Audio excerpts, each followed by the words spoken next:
Hey guys, Nicholai I'm back at you with another hot take response video from Twitter Sphere. So we're going to be talking about Trad West, which tends to be, I believe, an papist account. They tend to be papal leaning. But it's one of those things that has always been a little bit of a pie in the sky sort of thing that they want to accomplish. It's not going to happen. Reunification is just not going to happen. So what does he say here? Pope Leo seeks reestablish full visible communion with the Eastern Orthodox. Now, if we look here at the quote tweets, you're going to see a lot comments about things that are just not going to happen. And it's almost always ecumenists and papists that tend to be the ones that make a lot of these comments. Keep coping and seething, dear Ortho Bros. Eventually you will submit to Rome, and you're going to like it. Your own Pope has already basically denied that we even need to do that in order to have valid sacraments, so why should we even submit to you? I'm going to bring up a couple issues here. First, the reason reunion will never happen on a formal level is for several reasons. One, you're never going to get all of the Eastern Orthodox jurisdictions to agree, which is the bare minimum you need in order to get them to come over. Second, unless Rome capitulates on every single theological issue, that means LGBTQ plus stuff that they keep on pushing. That means marriage. That means contraception. That means and by marriage and contraception, I mean having the biblical standard for both those things, which means they're not allowed, but under extreme cases can be get granted autonomy. I'm not even going to get into the nuances and details of that because it's such a tired and drawn out argument. But you're talking about the filioque. You're talking about their entire ecclesiastical structure needs to be reworked. You're talking about overlapping jurisdictions all over the world. You know, you're talking about liturgical developments. You're talking about numerous theological developments like Thomism and things of that nature. You're talking about tons of saints that would need to basically be removed from their being considered a saint in order to be even accepted.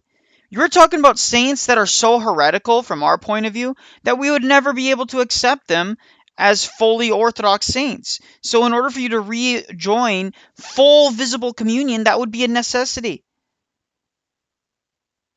And just let's not even get into the fact that there's no appetite amongst Orthodox people right now.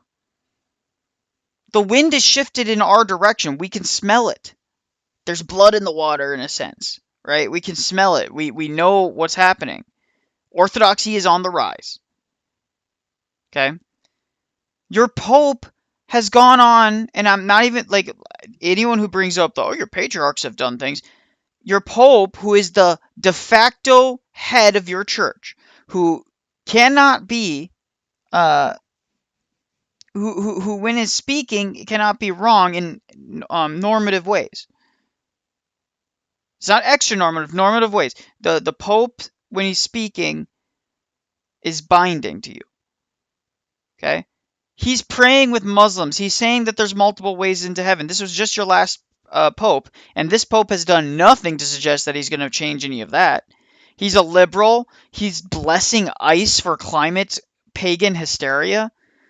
No, we're not rejoining with you guys. You guys can cope and seethe all day long. It's never going to happen.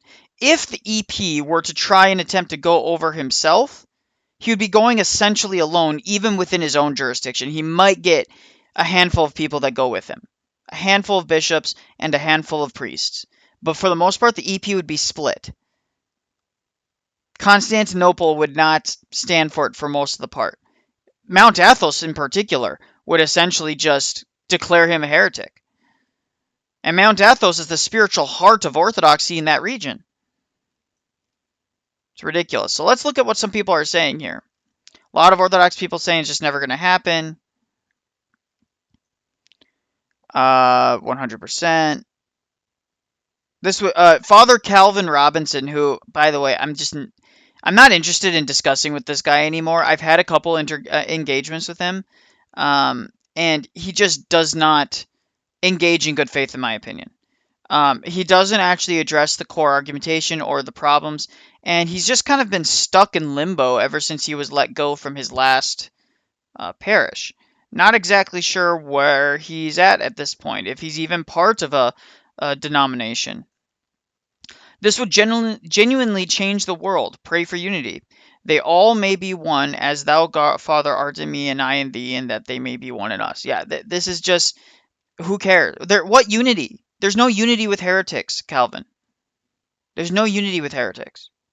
Until the Pope comes out and full-throated denounces James Martin and the German bishops who keep on blessing gays, why would we ever in a million years want to join with you?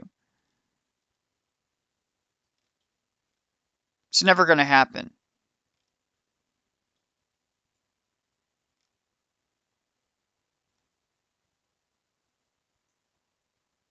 Yeah, I think Ivan Britkin says this well. When Catholics reject Vatican II, where it says the Muslims, Hindus, and Christians have the same God, we could talk. Yeah, and that's another problem. The ecumenism of the Pope has made it basically impossible for us to ever agree. Maybe 100 years ago, you could maybe argue it, but even then, it's a big, tall order to ask. Orthobros are going through a hissy fit. I pray the Lord does this, as it's going to be hilarious. We're not having a hissy fit. I has We've gone through several Orthodox people. All we're saying is it's never going to happen because we're not retarded. We're not just blind to the reality of the situation. And the reality of the situation is this is never going to happen ever. Period.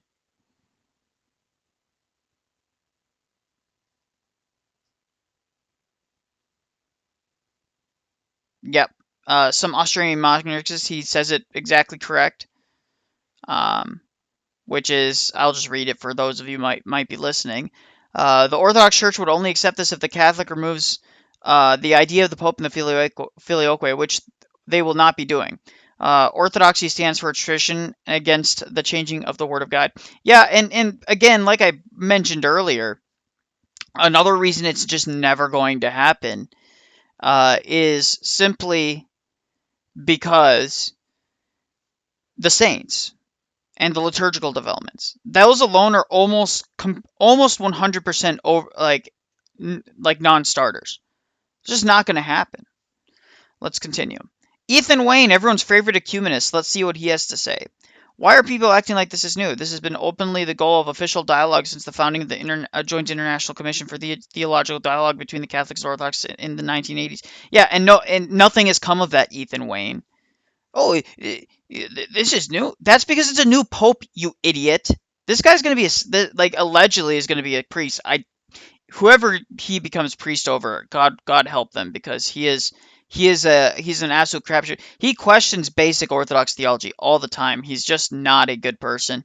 Lord have mercy on anyone who becomes his priest. Um,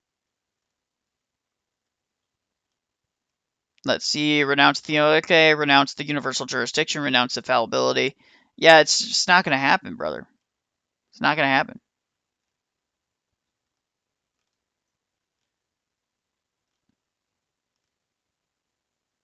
Any unity without capitulation on the Pope and the Vatican uh, would end up in a schism.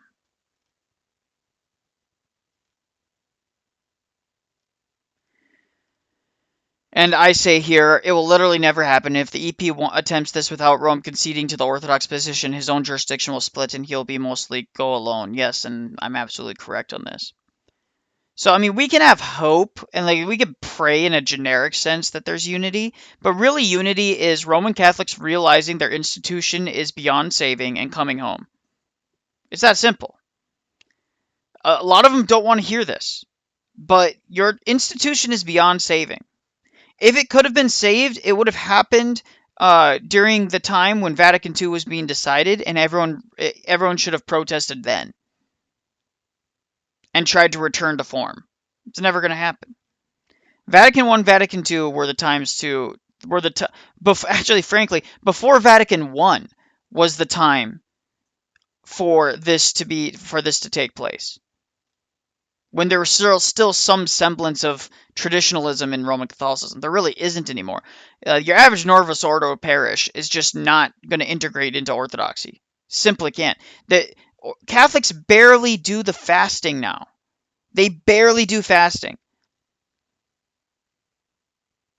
Their communal ecclesiastical structures completely jacked up. Um, they just don't have the same praxis as us anymore. So how would they integrate? Imagine all the Catholics actually trying to do serious fasting for once in their life. It's never going to happen. Anyways, guys, we're going to get going, and we're going to go ahead and talk about some other issues that are happening around the world. Expect some more videos today. I'm going to try and pound out a couple. God bless.